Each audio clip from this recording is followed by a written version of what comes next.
Hello and welcome to the Claw Studio here at the Royal Opera House in London and to this insight supported by Rolex. I'm Rebecca Jones and I couldn't be more delighted to be here tonight as we explore Richard Strauss's opera Elektra.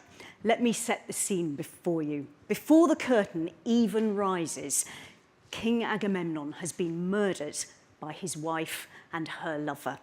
The king and queen's daughter, Elektra, cannot rest until her mother is dead.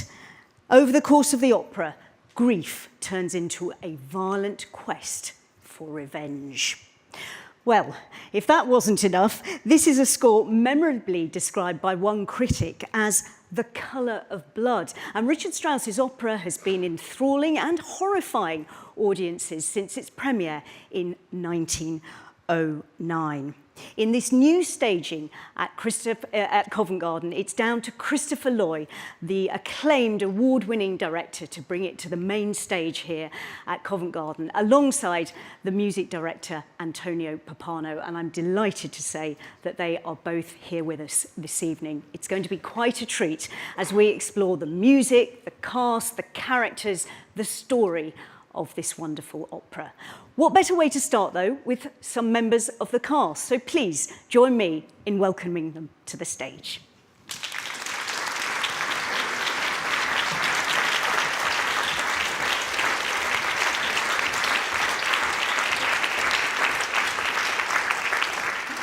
Łukasz, Sarah, thank you so much, because I know you're in the middle of rehearsals. Łukasz, first of all, just tell us who you're playing and a little bit about the character you're playing. I'm playing Orest, a younger brother of Elektra, which she sends away after her father, our father, being murdered. She sends me away to make me safe and to become a tool of vengeance later. And it's happening. I'm coming back after years to the court with strong decision to kill my mother. So yeah, okay. the short story. No, very succinct, I think. Sarah, now your cover. So first of all, explain to us what that means and who you're covering. Right, so I'm a cover, also known as an understudy. And I am lucky enough to be covering two roles in this opera. So I am covering Clytemnestra, the aforementioned mother, who shall be bumped off possibly, and also the first maid. There are these characters called the Five Maids, and it sounds a little bit like that maybe isn't so important, but they're named parts, first to fifth, and they all have solo lines to sing. They start with the first, which is the lowest, that's the one that I'm covering, up to the fifth. So I've been lucky enough in the last 2 weeks to go on as both, but not in the same session. The problem with that being that sometimes they're on stage at the same time. So, but because of the season of colds, then I have gone on for the first maid and then also for Clytemnestra, which was a blast. More of that in a moment. So, Łukasz, tell us a little bit more. I mean, let's be honest, this is not an opera, is it, for the faint-hearted, either, frankly, for the performers, but also for the audience. So tell us about how the rehearsals are going. Well, I need to say that I'm always very surprised because from the very first day, everything is ready and prepared, which like the opera rehearsal room is fully prepared. The scenography is fully ready there. The work with Christoph and Maestro Pappano is really a privilege always. And I have to say about Christoph that it's really an opportunity to work with such a stage director. He's very calm, very confident, yeah, with clear vision, and rehearsals are always the toughest thing during production, and takes a lot of time, work on ourselves, the roles. It's hard, but at the end, hopefully, you will all be able to hear and see the effect of our work. Yeah. Sarah, you've hinted at you know, the slightly kind of mad approach that you've got. I mean, as a cover, do you come in and rehearse separately? How does it actually work as a part of the rehearsal process? So there are a couple of different ways it can work, depending on the director and whether it's a new production or a revival. So sometimes covers aren't in the rehearsal room for those rehearsals and just come to the auditorium. This time we've all been called from the start, which has been great because that gives us a chance to hear Christoph's ideas, not just to see where people are standing, but actually to get the reason why we're moving, the subtext, why our characters act as they do. And as a cover, you want to be as good, obviously, as the person who's doing it. So it's been great to have that opportunity. Yeah. All right, so talking about the characters, I wanted to talk a little bit more about your character of Orest. Is he, in your view, bent on revenge? Or is it more subtle and complicated than that? How have you approached that particular side of his personality? Well, after being sent away by Elektra, I was raised by my tutor to become this vengeance tool, whatever we can call it. Yeah. And I'm very decisive to do my job for what I was raised for, to revenge my father. But at the same time, to do this, as I said at the beginning, I have to kill my mother. So I'm very conflicted inside. And I can be like, I'm decided, I'm going to do it. But at the same time, how can I do it? It's my mother. So it's really, even though it's not the longest role, the biggest and everything, it's very difficult to show those two things at the same time. So I'm trying to do my best. Yeah.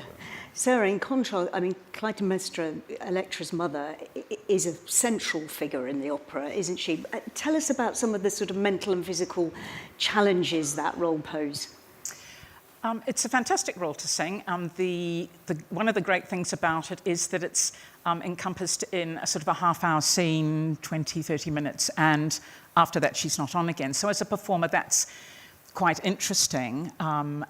It's tough because all of the singing that you have to do is in that bit, so it's very concentrated.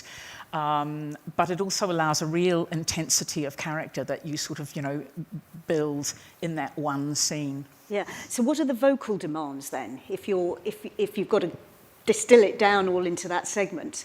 Clytemnestra is interesting because she sings some very low notes, right, and she sings the occasional high notes. So for me, just from a technical point of view, you've got to be careful that having sung a lot of low notes in chest voice, sort of quite, musical theatre almost voice, and then quite a lot in the middle, that you've still got something left for the top. So because because you're singing for quite a period of time, you have to find moments where you can pull back pace, not sing at full volume.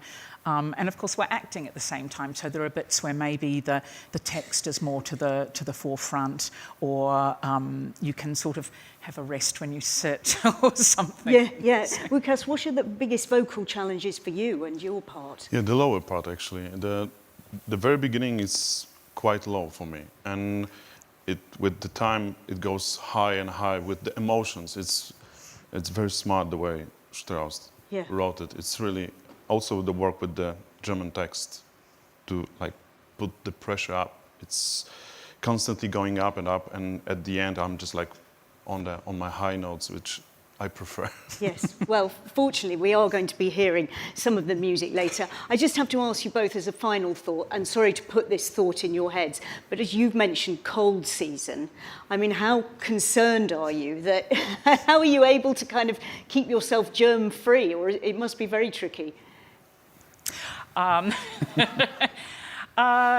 If colleagues have a cold, then they don't come to work, or if they have to come to work, they wear masks. So it's not so much that we wear masks to avoid that, and we know that colleagues should do that. We singers will always say to each other, "I've got a cold, don't come near me. I like you, but don't hug me." And we're just as cautious as we can be reasonably. Yeah. Well, look, we wish you good health and much luck for the production. And thank you again for breaking off. I know it's a very busy rehearsal time to talk to us. Łukasz and Sarah, thank you.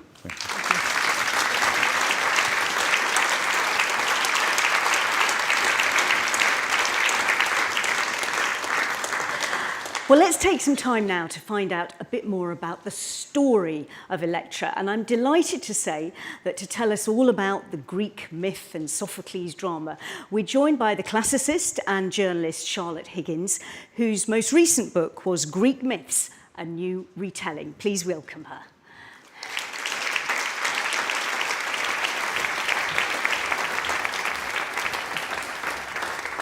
Charlotte, great to have you with us. I want you to take us right back to the beginning, if you don't mind, and tell us where this story came from. Well, the story comes, Rebecca, from Greek myth, of course. And I suppose, you know, what is Greek myth? Greek myth is not some kind of immutable, singular, canonical story. Greek myth is always a kind of accretion, a flexible object that different writers in antiquity used the sort of core of different stories to tell, to focus on aspects that they wanted to emphasize. So I think it's just really interesting and important to remember that Greek myth is always changing. It's always being used by authors and creatives in different ways, right up to and including, of course, Hugo von Hofmannsthal, the librettist of Elektra. So at the first time that the story comes into focus is actually in the epic poems of Homer, which were, you know, written down in about 700 BCE, drawing on a long oral tradition, the great epic poems concerned with the Trojan War. And the Iliad tells the story of Agamemnon leading the Greeks in Troy, and the Odyssey tells the story of the return of the Greek leaders, particularly, obviously, Odysseus, to his home. And so where does the story of Elektra come into the Odyssey? It does come into the Odyssey in a very roundabout way. In the Odyssey is not only just about Odysseus' return to Ithaca and his return from Troy as one of the Greek leaders. It's also about the coming of age of his son, Telemachus. So there's a father-son dynamic that's extremely important and profound in the Odyssey. And in the Odyssey, we hear quite a lot about what it takes to be the true son of a great heroic father. And we're told about Orestes, or Orestes he's called for the purposes of the sort of Germanic version of the name that Hofmannsthal uses. Orestes is invoked in the Odyssey as the kind of ideal son who will take revenge, avenge his father after this kind of calamitous event that we've heard of, which is that Clytemnestra has killed her husband Agamemnon. Now, actually, in Homer, confusingly, it's Clytemnestra does not kill her husband, but her lover Aegisthus kills Agamemnon. And that's also a kind of intriguing thing to hold in mind, that Homer has this story that's sort of told, in a roundabout way. It's about Orestes killing his mother's lover in order to take revenge for the death of his father. So that happens. And then the story comes much more into focus with the Greek tragedians. So Greek tragedy, the great tragic playwrights, Aeschylus, Sophocles, and Euripides. And what all these playwrights do, one of their great habits, is to sort of put up the bonnet of the great, look under the bonnet of these great epic poems of Homer, which are the sort of great canonical literature of their era, a couple of hundred years later, and to draw out aspects of Homer and create new ideas and new dramas and to manipulate and change the myths for their own purposes. And so Aeschylus in 458 BC premiered his trilogy, the Oresteia, which is, as the name suggests, it's about Orestes. And the first play is about Clytemnestra. It becomes Clytemnestra who is at the forefront, who dispatches her husband Agamemnon as he returns from Troy in revenge for Agamemnon having killed their daughter in a sacrifice to assure a fair wind to Troy. You know, there's a sort of complex backstory. The second play concerns the killing of Clytemnestra and Aegisthus by Orestes in revenge for that death. And the third play is a kind of resolution in which there's a kind of divine intervention and this sort of tit-for-tat, endless sense of murder and revenge within the family is resolved by a trial. Justice prevails. So you get this sort of movement from a kind of primeval darkness to a kind of Athenian sense of democratic justice. So that's how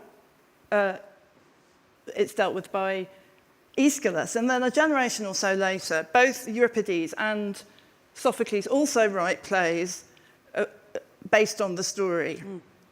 And they're both called Elektra. And there's a sort of a matter of debate which was produced first. But just to put on one side Euripides for a minute, it's a really interesting play, Euripides' play Elektra, but it's not as important in this context as Sophocles' play Elektra, which is really the basis for von Hofmannsthal's libretto. And that does put Elektra at the centre and a character who is in the extremes of grief at the death of her father, mourning her father after many, many years, waiting for her brother to return to take revenge on this murder. There's a sort of complicated plot device where Orestes turns up but pretends that he's bringing news of his own death. He pretends that he's someone else and tells everyone that Orestes is dead and presents his own ashes in an urn, which Elektra mourns over, and then a sort of series of ironies kills Clytemnestra while she has this urn and is preparing what she thinks is her son for his funeral, and so it goes on, and the play ends with the murder of Aegisthus. So, you know, in a sense, this is all by way of saying that the origins of this story is lodged in the kind of many tendriling sequels, as it were, to the Trojan War, that gender has been switched and becomes important in different ways in these plays, and also that every time it's retold, there's a vast opportunity to retell it in the way that the playwright, you know, the playwright, the writer, grasps the opportunity to draw out what they themselves want to do. So fascinating. We haven't got a tremendous amount of time, but I do want you to just explain to us how the libretto of this opera, how much it reflects what Sophocles wrote.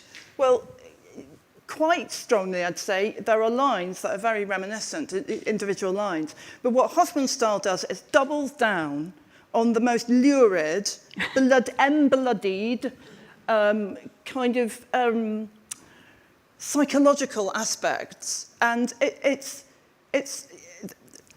I mean, it was a huge scandal and success when the original play that Hofmannsthal premiered in 1903 in Berlin, and then the opera subsequently in 1909. This was it was scandalous. You know, this sort of people knew these dramas, and the idea that Hofmannsthal had taken what was often read as a kind of virtuous symbol of daughterly piety and mourning, leaving aside the kind of whole patricide aspect, matricide, I should say, to have created this sort of poisonous, lurid kind of, you know, sensational, basically, version of the character was meant for an extremely violent critical reaction. It was seen as un-Greek because this is coming out, you know, suddenly there's this sort of modernist version of the character being presented, something that has to do with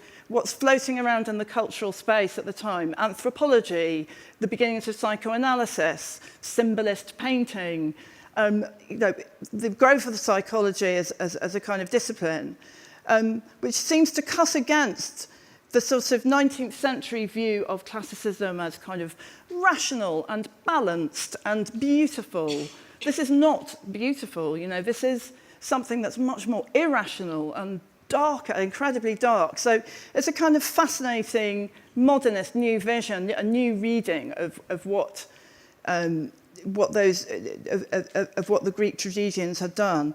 And also, I suppose, when I think of it, I think of Hofmannsthal's version as being incredibly interior in all senses. You know, it's interior inside the palace.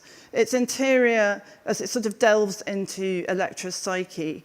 And it would literally be performed inside, of course, in great contrast to the Athenian theatre, where the players would be outside, in the open air, in a kind of theatrical setting that was also part of a kind of state-city reckoning that was very public and very embedded in the religious and political life of the city. And the setting of the play also would be outside the palace as opposed to inside. You know, we're sort of trapped inside in the Hofmannsthal's vision. Charlotte, it's fascinating. I'm sorry we haven't got more time. Honestly, I feel I know so much more about the story now, and thank you so much for putting it into that kind of context for us. Charlotte Higgins.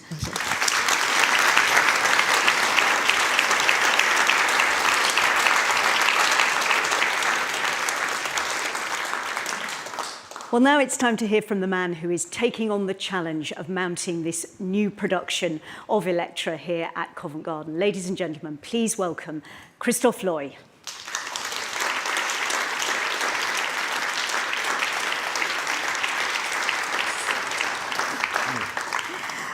Christophe, it's fantastic to have you with us, and thank you for interrupting your rehearsals. We've heard what the cast, how they think it's going, but what's your take? Is it all coming together? Yes, I think so. Yes, yeah. No, I just think, you know, of course, next week it will be even better, you know. But it should be like this. But it's a process. Of course, it's very intense, you know, because we had this 3 intense rehearsal weeks before Christmas in the studio, and this is actually the time when I really create with the singers what is happening, and then after Christmas we went straight on stage. And then then you think, you know, time is flying now, and then everyone is a bit, you know, for his own, for her own, and then we are coming together now. Yeah. Yes. Can you remember when you first came across the opera, and also what impact it had on you? Yes, I remember. I must have been. That sounds now horrible, you know, as if I'm traumatized. I was 9 years old when I saw it the first time. Yes. So, yeah. Yeah. And the impact? And I remember that it was very, very dark scenery, and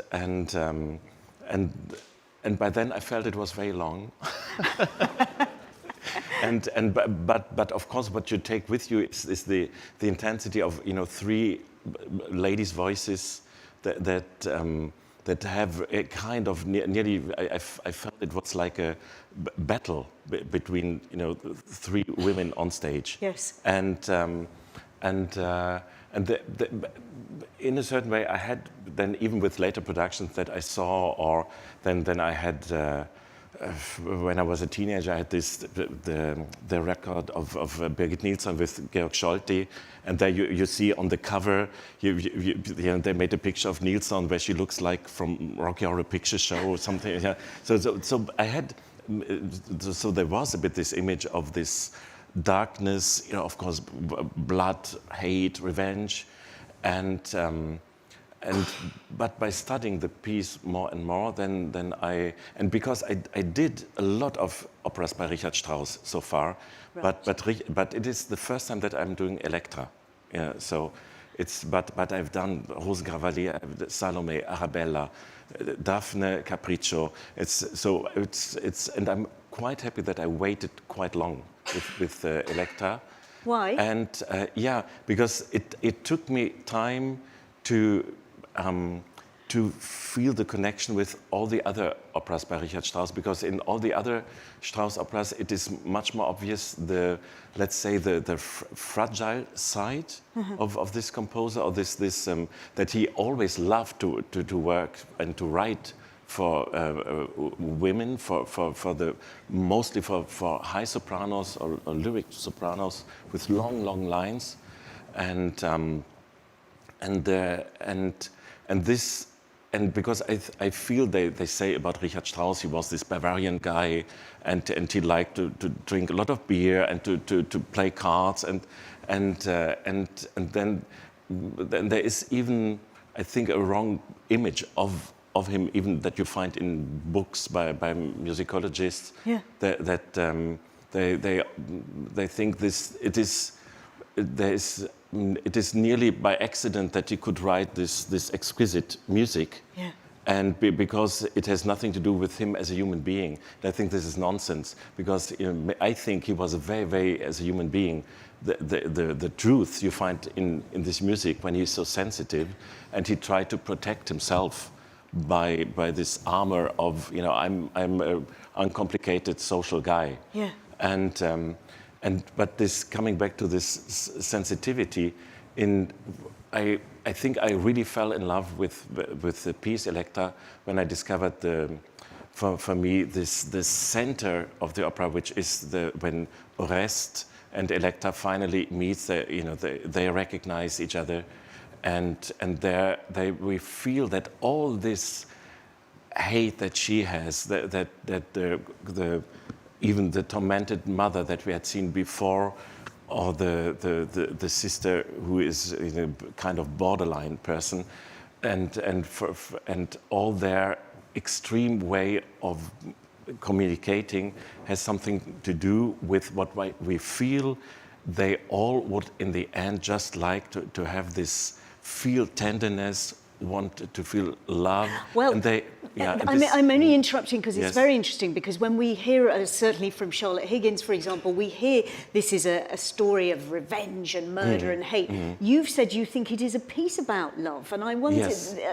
That's fascinating. Yeah, for me it is a piece about love in the way of that we see when there is a lack of love, and when people are in the end longing for something that is so natural, but by fate, or in combination maybe as well with and that is the psychological aspect of the version then by Strauss and von Hofmannsthal, that there is, if fate is combined with a nearly a chemical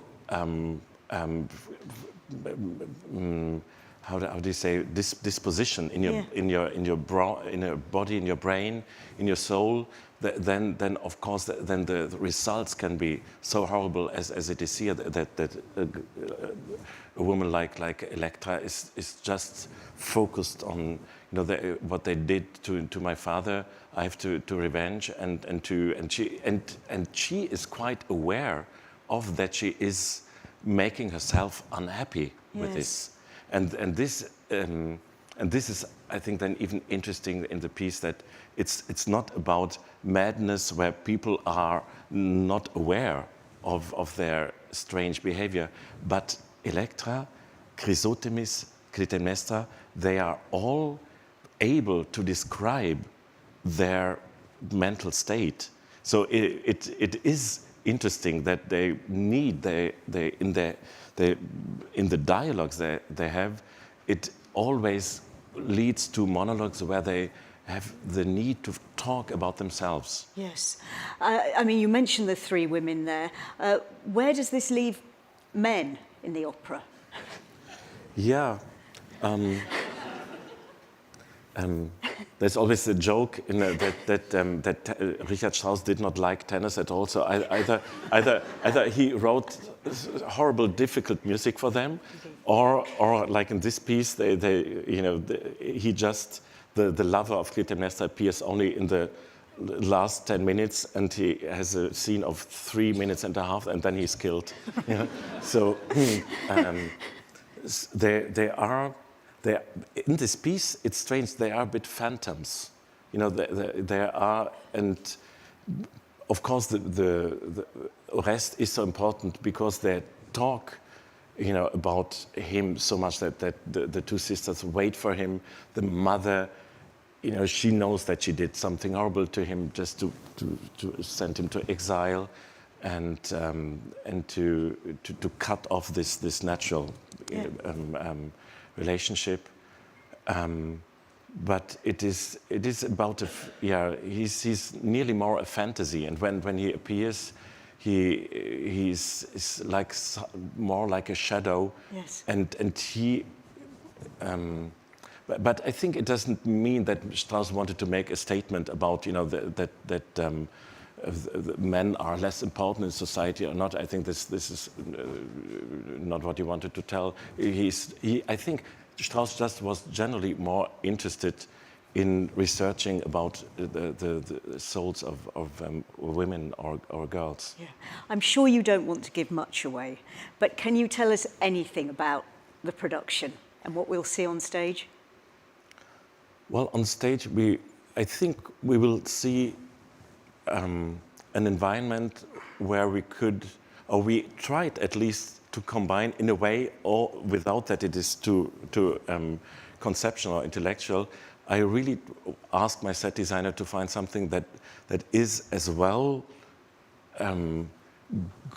grand Greek tragedy, and in the same time it reminds us of the world when Hugo von Hofmannsthal wrote the piece. So that means the early 20th century.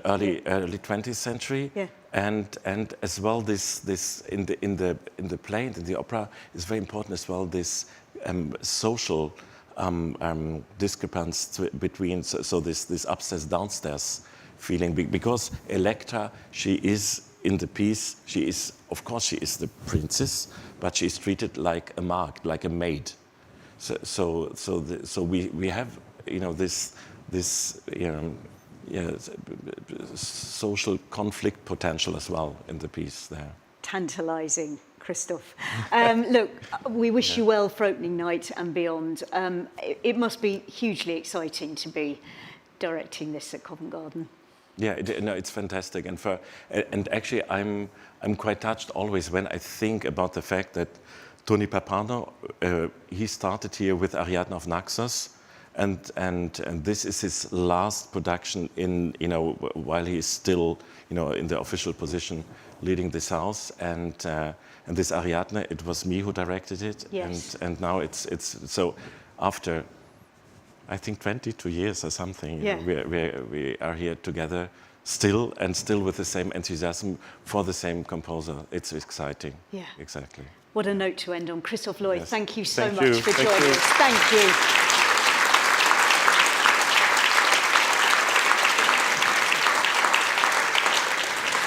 Well, what better segue into meeting Tony Pappano, music director, of course, here at Covent Garden. And we also, before we meet him, we ought to congratulate him as well, because he became a commander of the Royal Victorian Order in the recent King's New Year's Honours List. Whether that means he'll be wearing a special medal, I do not know. But please welcome Antonio Pappano, accompanied by Chief Repetiteur Edward Reeve. Welcome.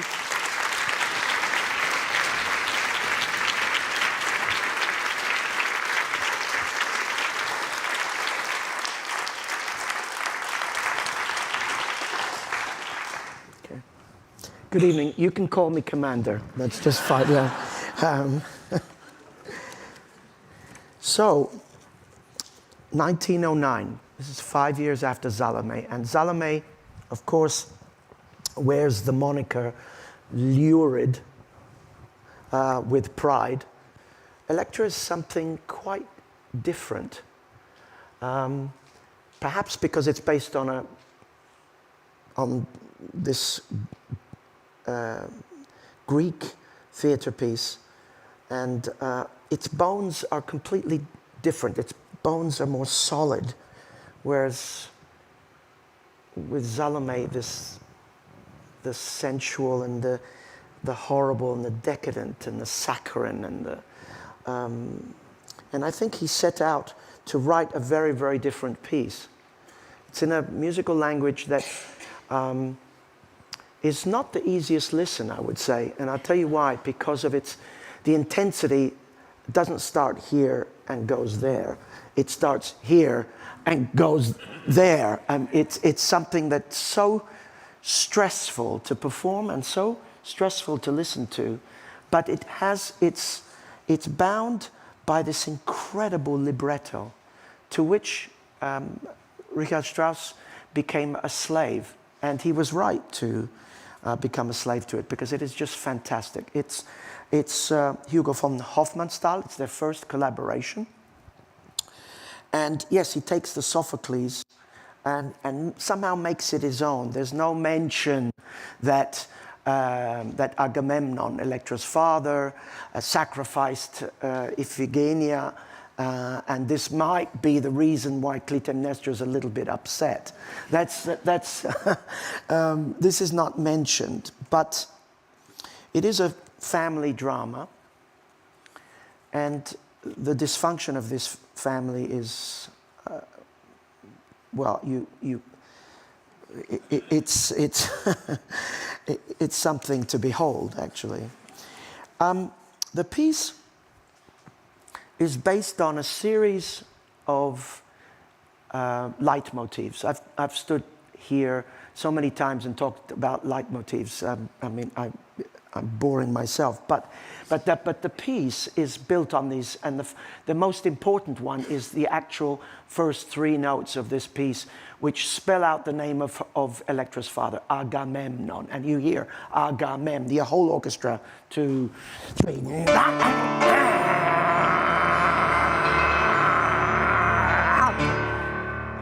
And that already takes your breath away. As Salome starts like this, it has this do-do-do-do-do, this is completely different, and you are brought into a world of darkness, of hardness, of cruelty.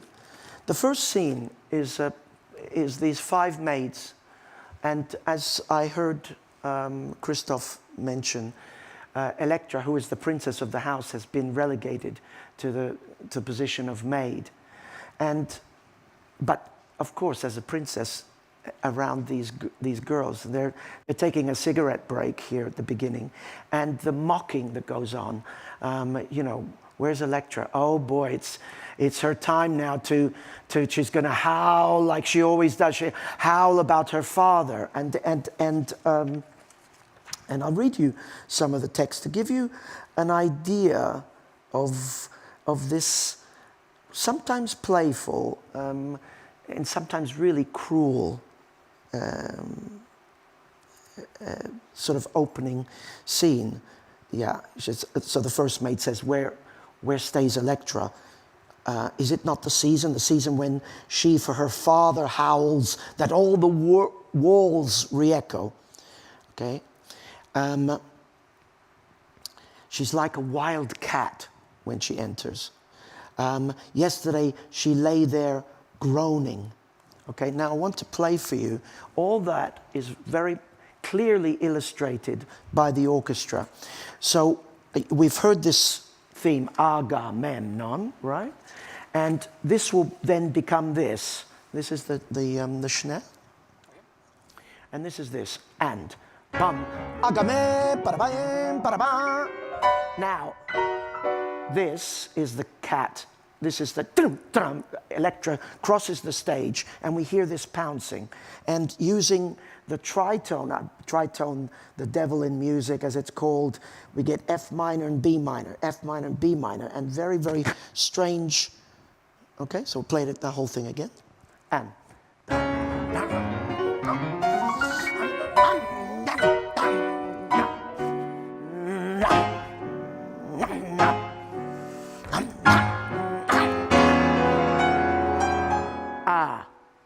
That da da da da da da. Okay, so you see, I was giving quite sharp gestures to Edward, and the whole piece does that a lot. There's kind of a manic use of the swell, you know, and we hear about animals howling, about cats pouncing, dogs barking. That kind of thing is very much, there's very much the grit of the piece is in that. But when we reach this chord and play it. Now, if you play that chord without the bass note, listen, it's quite benign, right? It's a D flat 7th chord with the 7th in as the lowest tone. But listen to this. So there's an E in the bass, and again the E clashing with the F creates a chord that Strauss uses as the main leitmotif for Elektra's hate towards her mother. And it's almost always accompanied by this kind of almost spitting, this venom that comes out on the top.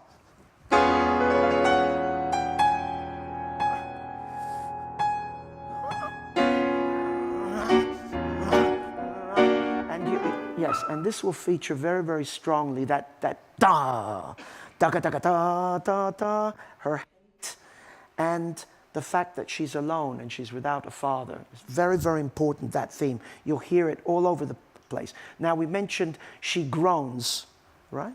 And this is 3/4/4.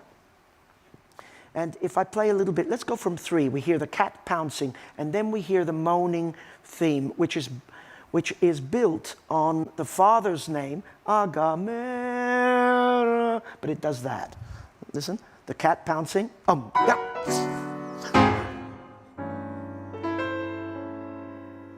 And why does it groan? Because that C natural, look what it's against. It's against, let's play that.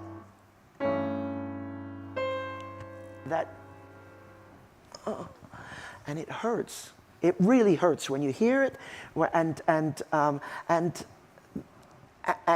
you'll see when we meet Elektra that she lives this groan, this moan, the missing of her father. Okay, the scene, the opening scene, is also quite playful as they pick at her. Oh, I said this, and I said, and she spat at us, and she got, you know, this kind of quite very bitchy kind of situation, which lends itself to a very light touch in the orchestra. In fact, Strauss said that you have to conduct this piece as if it were Mendelssohn. Well, let me tell you. Let me tell you, my goodness, I'm doing my best, but boy, the sweat's pouring off me, you know. And it's.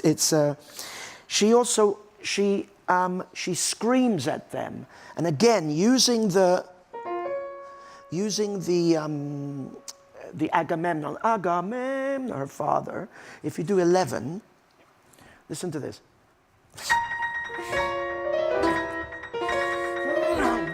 So yeah. So she did it. Agamemnon. It turns. It kind of sort of twists and distorts. Again, but using those same 3 notes, and those 3 notes will poison you, or enter into your ear and into your soul as observers. And Strauss brings it back many, many times.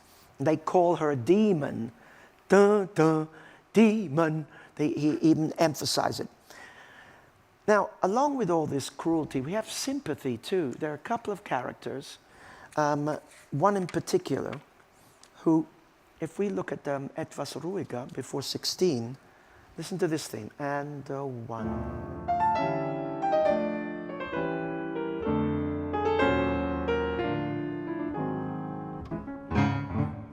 There's the dogs barking. Yeah, we treat her like as if we're feeding the dogs. We hear that in the. But do you notice that? That's the 4th mate, but the 5th mate takes it one step further. And 1. She's a queen. which leads me to, very important that you know this. Strauss uses a few themes that denote the family and its illustrious history. The first, of course, is the name of the father, which we heard, Agamemnon, but there are others too. And if we go through them, I think it's very important. If we go to the aria, we'll catch quite a lot of them. First one is before 37. Listen to this. This is in a very dark B flat minor.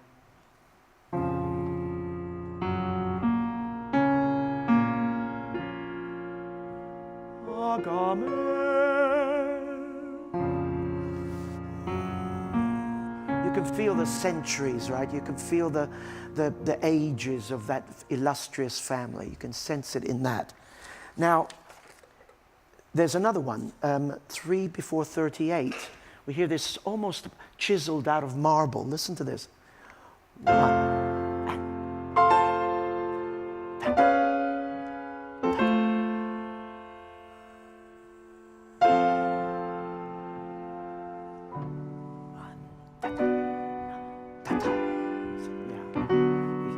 You see, this, you can almost see the gold somehow. But we're going to hear this aria, and we're going to meet also other themes. 38 minus 3. Did I do that one? I did that one. Yeah. Now 43 minus. Yes. I'll tell you what. Let's do 44. That's a good one. Yeah, listen to the power of this one now.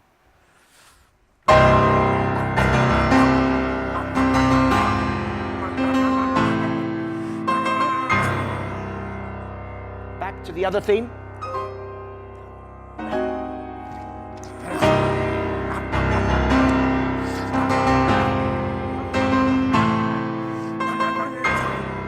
Terrific. And that morphs into something, an idealized memory or nostalgia for the family as it was, an imagined happiness. And this is that one. Yeah.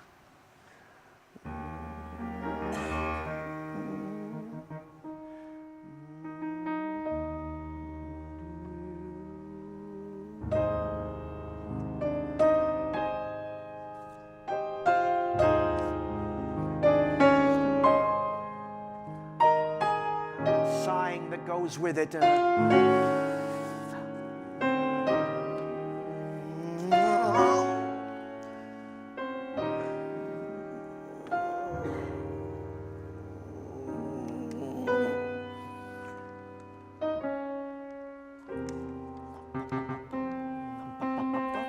Very good. So you see, there's ravishing music in this piece. It's not just psychologically high-strung, but about its high-strungness. I mean, you know, if we're talking 1909, this whole period at the beginning of the 20th century, the preoccupation of artists, Mahler, musicians in particular, Mahler and Strauss in particular, having come and along in their education as disciples of Wagner, and I can add Schoenberg to that list. Of course, Freud, this preoccupation with the self, with trying to understand motivations and psychological motivation. And this, of course, that's why the piece is nervous, because it's dealing with a suffering, a resentment, and the most important, a thirst for vengeance, which is palpable. The first thirst for vengeance reveals itself in the form of waltzes, at least in terms of the Elektra character. She, as she describes her father being murdered. She describes the father was killed, was stabbed to death in the bath, dragged, and the blood flowed. Just the messiest thing in the world. But then she says, your day will come. And when his day comes, we're going to sacrifice horses. We're going to sacrifice dogs. And the blood of 100 throats will be cut on your grave. And so you have this picture. And as she gets more and more frothing at the mouth, the music becomes a dance. And the whole piece is like that, especially for Elektra. Her sister, Chrysothemis, who is a more, shall we say, sympathetic, softer character, has also, her music waltzes a lot, but she is yearning for motherhood, and she wants to have children, and this situation where the resentment and this thirst for vengeance that Elektra, that is permeating the whole scene, is damaging Chrysothemis' chances of having a family and ruining their lives.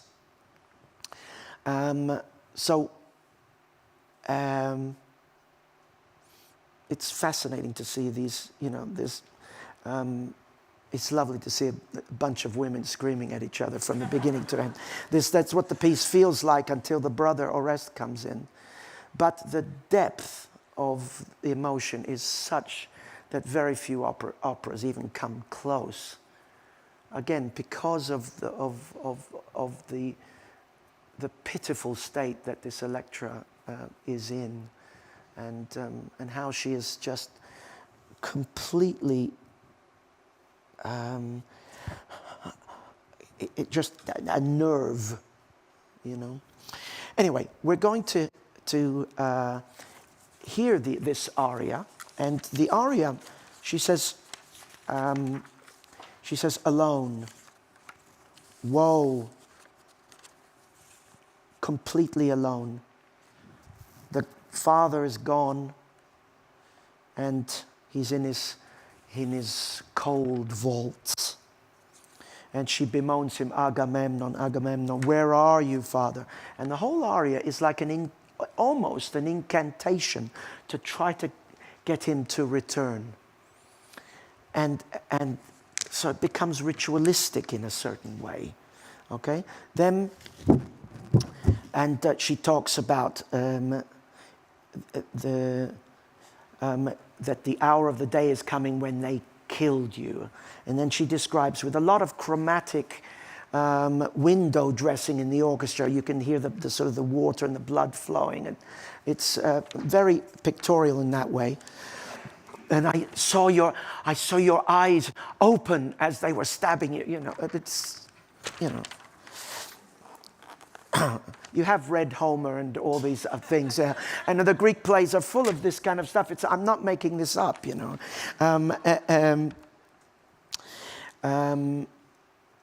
She says Agamemnon one more time, this time with a ferocity that is notable. Father, I want to see you. Don't leave me alone today. Okay, and she remembers the father, and then she cites Agamemnon again.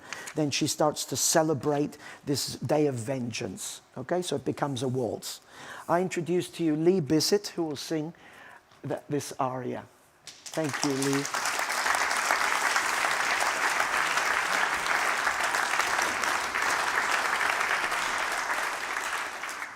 So we'll hear I'm going to start at the end of the maid scene, where you'll hear the little mocking musical gestures of the rest of the maids. Here we go. And could be operetta, yeah?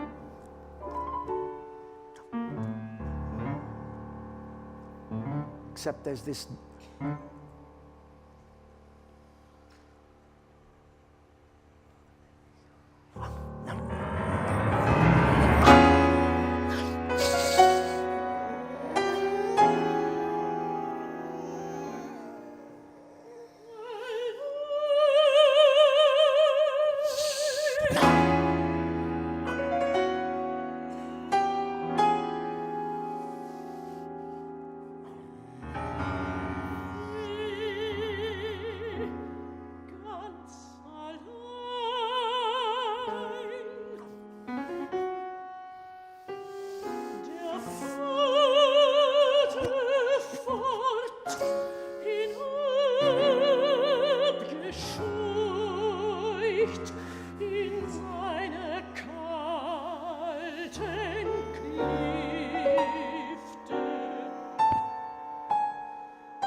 geschlachtet haben, dein Weib und die mit ihren Betten in deinem Königbett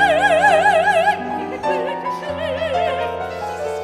Sie schlugen dich im Bade tot, dein Blut rann über deine Augen, und das Bad dampfte von deinem Blut. Nahme dich der Wein, deine Schuld zerrte dich hinaus aus dem Himmel, den Kopf voraus, die Beine schlägt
Wow.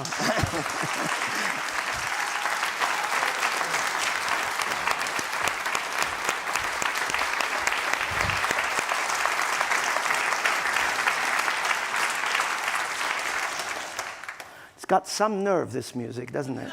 It's, but you see how the themes, you kept hearing them over and over again.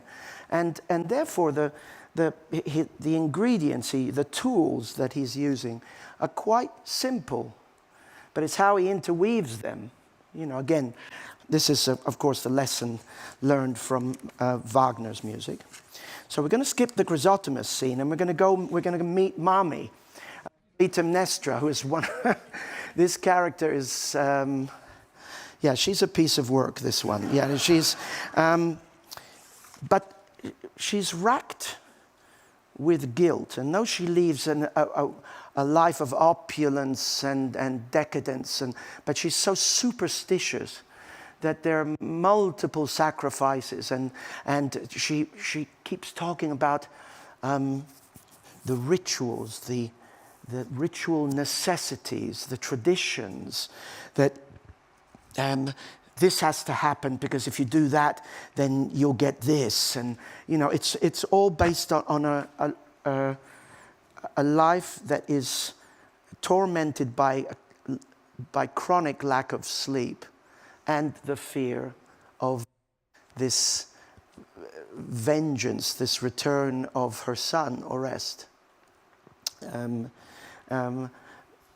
And obviously her relationship with the daughter, with Elektra, is at best poisonous. But it's what's very interesting about the duet, and you won't hear it so much in the first part because I'm going to skip the first part of the duet. You hear a rocking theme. Can we just look at some of that? Listen to this.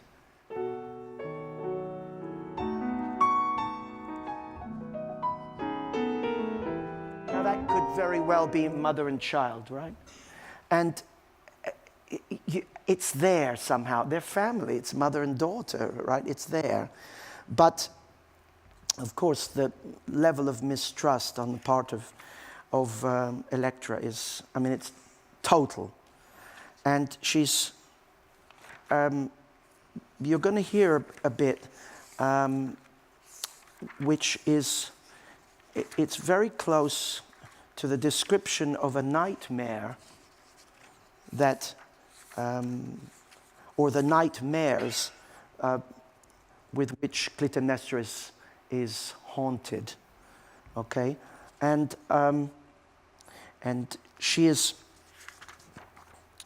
the music describes the second part of the duet where she's left alone with her daughter. We hear the weight of the jewels that are on her. Play that music because it's wonderful.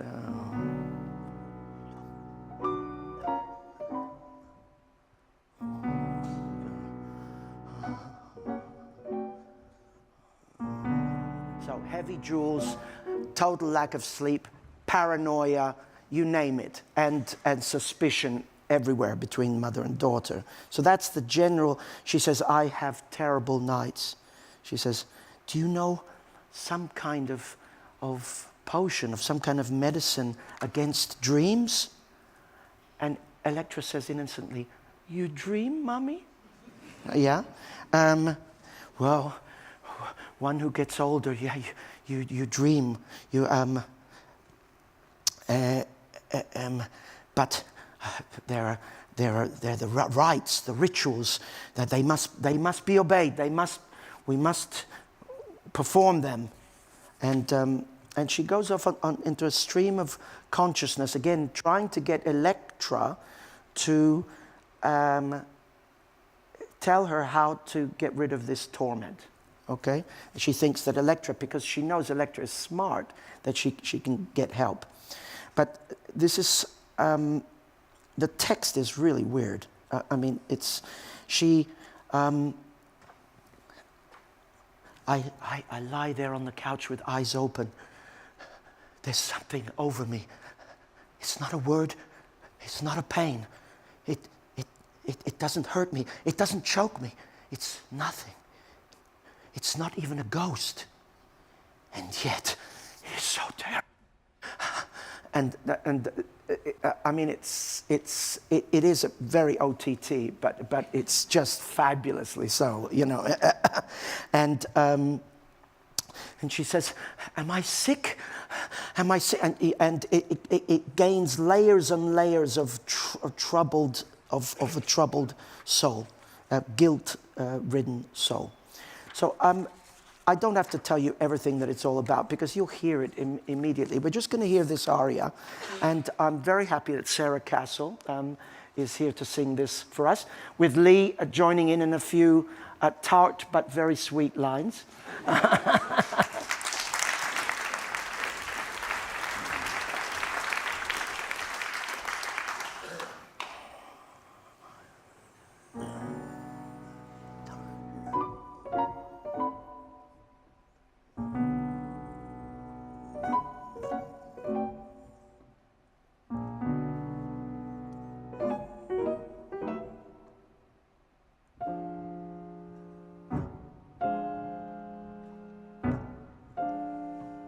Ich habe keine guten Nächte. Weißt du kein Mittel gegen Träume? Träumst du, Mutter? Wer älter wird, der träumt.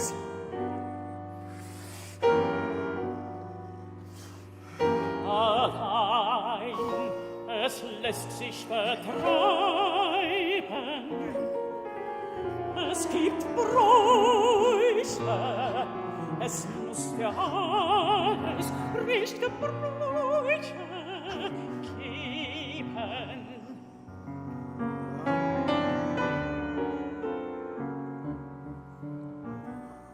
Warum bin ich so behängt mit Steinen? Denn es wohnt in jedem ganz sicher eine Kraft. Man muss nur wissen, wie man sie nützen kann. Wenn du nur wolltest, du könntest etwas sagen, was mir nützt. Ich, Mutter, ich, ja, du, denn du bist klug, in deinem Kopf ist alles stark. Du könntest vieles sagen, was mir nützt.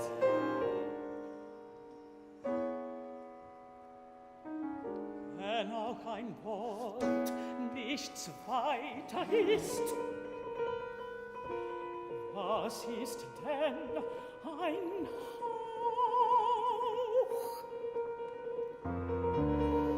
Und doch kriecht zwischen Tag und Nacht, wenn ich mit offenen Augen lieg, ein Etwas hinüber mich. Es ist kein Wort, es ist kein Schmerz, es drückt mich nicht, es wiegt mich nicht. Nichts ist es,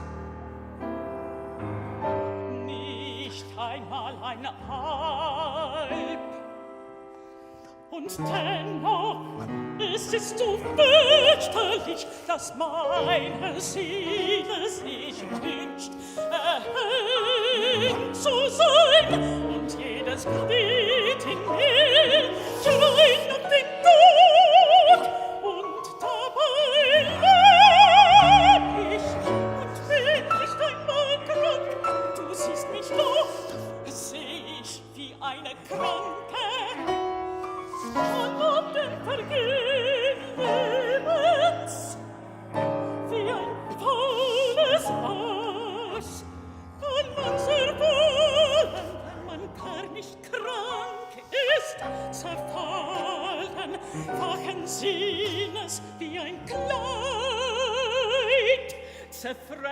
vergessen von den Motten.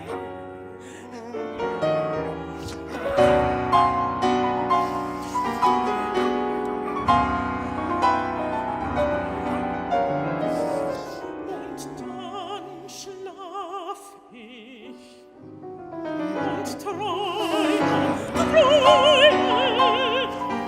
dass ich mir das Morgen den Knochen reiß und taumle wieder auf und nicht der Zehnte Teil der Wasser und was unterm Boden hereingrenzt, ist doch mit der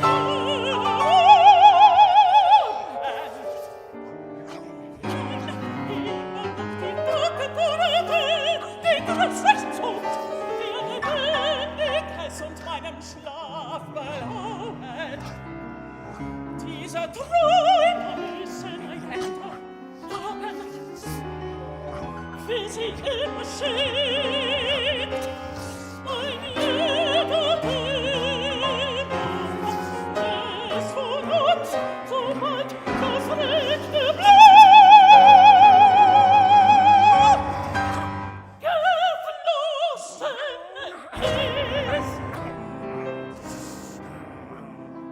And we're dancing again, yeah.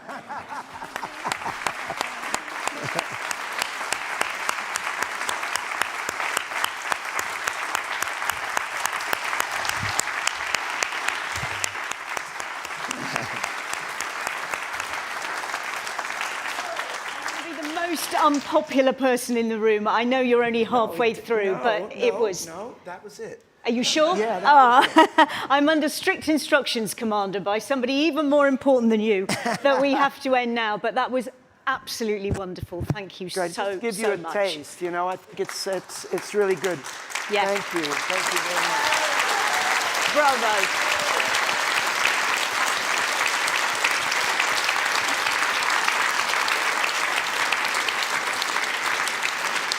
Amazing, what a treat. And I ought to just tell you that if you want to see Elektra, it is on the main stage here at Covent Garden from January the 12th. All that remains for me to do is thank all of our wonderful guests this evening. Thank you to everyone here in the room in the Claw studio. Thank you to all of those of you watching online in the United Kingdom and around the world. I hope you've enjoyed this event supported by Rolex as much as I have. But for now, from me, till the next time, bye-bye.